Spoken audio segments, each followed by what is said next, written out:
Hey guys, it's Karen and welcome back to the Seabon's Dispensary. And so you can tell I'm in the car. We're Car Chronicles. We are following my VSG journey. If you watched the previous video, if not, go back and watch it. You would know that today was my psych visit, and I've had a real busy day today. I've had to drop kids off at school. I had my psych appointment, and then I had a business seminar that I had to do via Zoom, and then now I'm going back to pick up the kids from school, so I didn't get to do the video directly after my psych visit, but I'm sitting in the car pickup line right now, so good a time as any. So today, like I said, was my psych visit for my VSG surgery, which is a requirement in order to get VSG surgery. My insurance and program only required one visit with the psychologist, and the visit was pretty straightforward.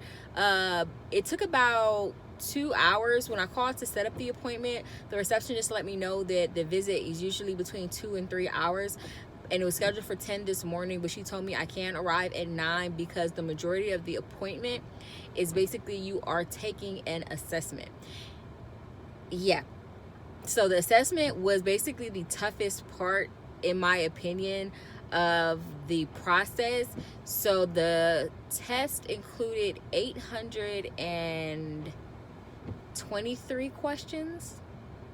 Yeah, 823 questions on the assessment. It was basically 3 different assessments. The first one that I took basically was like 91 questions, and those questions had to be answered in like always, usually, often, sometimes, rarely, never, those type of responses. And then the other 2 tests were all true and false. So even though it was long, the one test had the majority of the questions, and it was 567 questions on that test. It took me basically 2 hours, and after I was done with the first one and working on the second one, the therapist came and got me, and we basically went over, did the appointment. It wasn't really anything like I thought it would be. So, you do all of these this research, and you go by what everybody else says. And then also, like, I am a huge watcher of My 600-Pound Life, and a lot of what I am comparing my process to is what I see Dr. Niles' patients go through. And so a lot of the times he sends his patients to go see a therapist. And so what I thought that this visit was going to be was something kind of like that, like digging into your childhood, like tell me how you grew up. But more so, the therapist just wanted to know, like, do I feel as if I'd be successful with the surgery? Do I believe that this is a lifestyle that I can continue for the rest of my life? Am I aware of the restrictions as far as food that I will have after surgery? Also, basically asking me my relationship with my siblings, my relationship with my dad, my relationship with my mom. But he didn't really dig in too deep. It was just like, how are those relationships?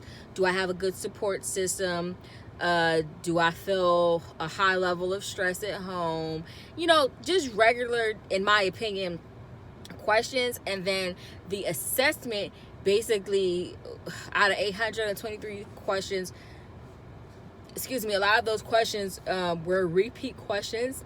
And then a lot of the questions, I could tell, were clustered to kind of get to figure out if you had a certain issue going on. So it was one, like a section, like, are you afraid? But they weren't listed like right after another. It was like basically one section of the assessment. It was like, do you have a fear? And this is in the true or false section. So it's like, I'm terribly afraid of spiders. I'm terribly afraid of snakes. I'm terribly afraid of mice. And so I know that's probably trying to figure out if you have a fear of those type of animals. Then it was like, do you have a fear of fire? Are you comfortable with fire? Do you have a fear of water? Are you comfortable with water? Do you have a fear of heights?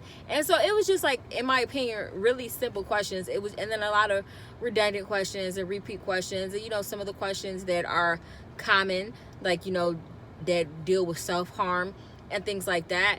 So in my opinion, it was super easy. My doctor and then the receptionist told me that basically it'll be about 3 to 5 days before they get the results back from everything, and then he'll send the results over to my surgeon, and then my surgeon will basically let me know whether or not I was cleared for surgery. So in my opinion, I feel like it went well. And then they also offer you to continue your visits if you want to, and it doesn't basically push your surgery date out or anything like that. It's basically just them offering support for you after you have the surgery. If that is something that you want, it is something that they're basically availing themselves to be able to provide for you. So yeah, today is January 26th. So that is all of my appointments for January, all out of the way. Next up is February, and so my next appointment is going to be my EGD appointment, which is basically a scope. They take and put a camera to make sure your esophagus is okay, make sure you don't have any hernia or anything like that, your stomach's not going up into your esophagus when you eat, and then basically make sure that I'm okay for surgery that way. And that is coming up. And then before I do the EGD, I have to get another set of blood work done, which is for the anesthesiologist for the EGD.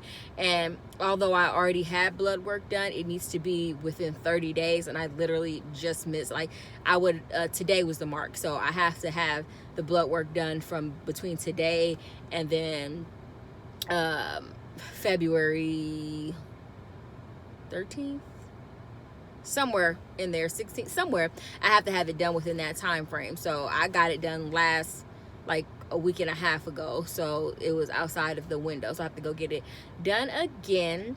And so next up is the blood work, and then my EGD, and then my second nutrition visit in February, and then we are almost in the home stretch. Like, then after that, the only appointment that I have in March right now that's mandatory is my visit with pulmonology. And so after, which is basically dealing with your lungs and things like that, after the visit with pulmonology, they will be submitting all of my paperwork to the insurance company for approval for the surgery. And then I do have a dietitian visit that's scheduled for the end of March, just in case the insurance takes a while to come back with the approval. But yeah, baby, we on our way. Okay, like, we getting there.